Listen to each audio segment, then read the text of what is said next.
The Renault Duster has been a real success story in South Africa, where its mix of rugged looks, decent off-road capability and strong value has attracted buyers from across the spectrum. A midterm facelift has given us enough reason to revisit this compact French SUV to find out whether it still offers really good affordability and value for money.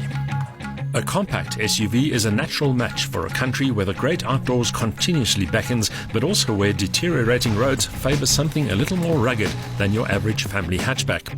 Most SUVs come at a premium in terms of both price and running costs, but the Duster's price tag is attractive, and if you opt for the turbo diesel, fuel consumption is pretty impressive too. Add the 4x4 drivetrain of the flagship model tested here, and you end up with a vehicle promising versatility and value. But what's different about this Duster? This midlife facelift is a subtle one, but it does make a difference. Most notable at the front, the sleeker grille with a more prominent Renault badge, slightly less chrome for a change, and more modern headlights. Then of course you also have those chunky branded roof rails, while the exterior mirrors are also new. Fortunately, the overall execution hasn't changed. The Duster still looks robust and muscular, with a raised stance, wide tracks and short overhangs, creating a kind of gung-ho image that's almost military. It may be compact, but the Duster looks like a vehicle that can cope with almost anything. It also exudes a certain utilitarian charm that is far more persuasive than the current crop of small crossovers. For all its sophistication, Renault's own Capture, for instance, looks anemic and limp compared to the chunky take-on-the-world Duster.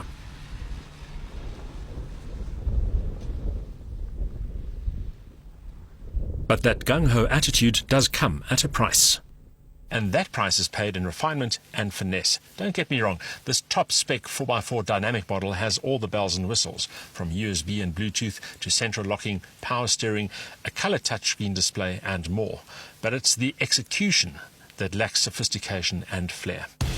The switchgear is a mix of current and previous generation Renault, and the ergonomics are haphazard. Some of the surfaces are hard and plasticky, and the seats aren't as solidly anchored to their rails as they should be.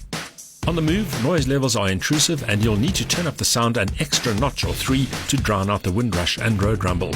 And while the engine pulls eagerly, it sounds rough enough to make a John Deere blush. However, it's a practical little machine, and the boot offers 475 litres of luggage space, despite having to accommodate a spare wheel as well.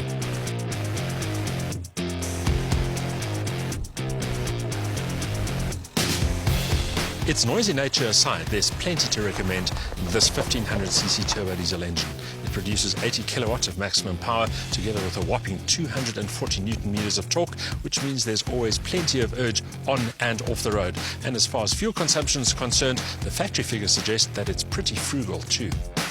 Dipping below 6 litres per 100 k's is commonplace on the open road, and even my lead-foot driving style and the very short ratios couldn't push it much beyond 7 litres per 100 kilometres. First is more like a donkey gear for tackling the rough stuff.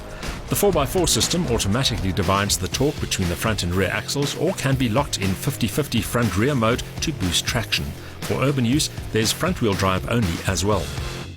Despite the absence of a transfer case and low range, this Duster shapes pretty well when it gets to off-road driving. A combination, of course, of a torquey engine, a very short first gear, and also four-wheel drive means that it'll conquer more obstacles than you'd expect. Also contributing to that talent, of course, the fact that it is a very compact vehicle that has short overhangs front and rear and a decent ride height. Together, those things mean that a soft roader won't be able to keep up with the Duster when the going gets tough. And it's in the rough stuff that the Duster shines at its brightest and never ceases to exceed expectations. It's also great on gravel, covering ground with confidence despite its relatively short wheelbase, while ride quality is good too. However, on tar, where most Dusters will spend most of their time, refinement is lacking, while the beefy clutch and short ratios are more obtrusive than in the great outdoors.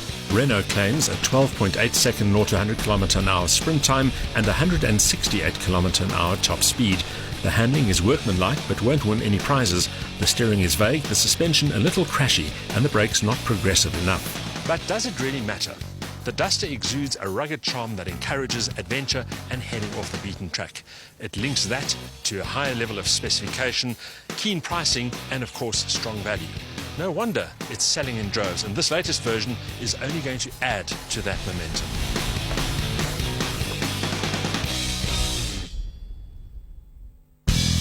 A lusty but loud turbo diesel engine delivers ample urge, while short gear ratios and four-wheel drive are better suited to off-road conditions than the urban jungle. The interior is fully kitted out and practical to boot, ensuring strong overall value.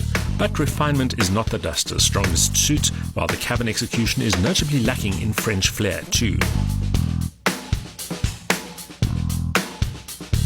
After the break, we go fast and furious in the magnificent Audi RS6 Avant, and we find out just how green VW's eco-friendly Polo Blue Motion really is.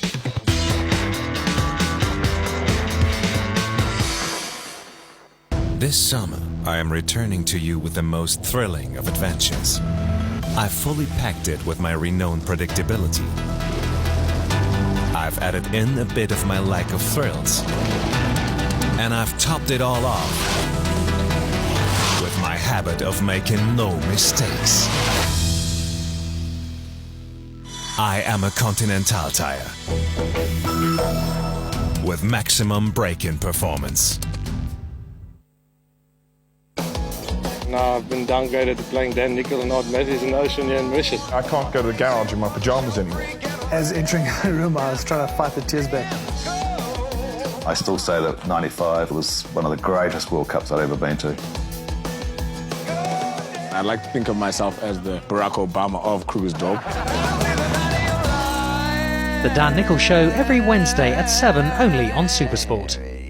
Bright Rock, life insurance that changes as your life changes.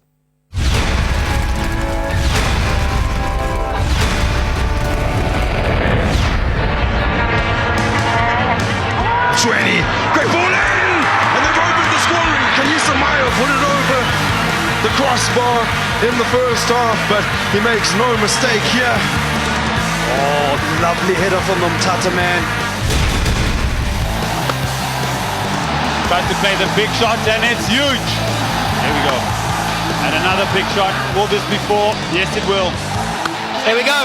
That's the game. Madziva has absolutely smashed that. Take a bow, Neville Madziva.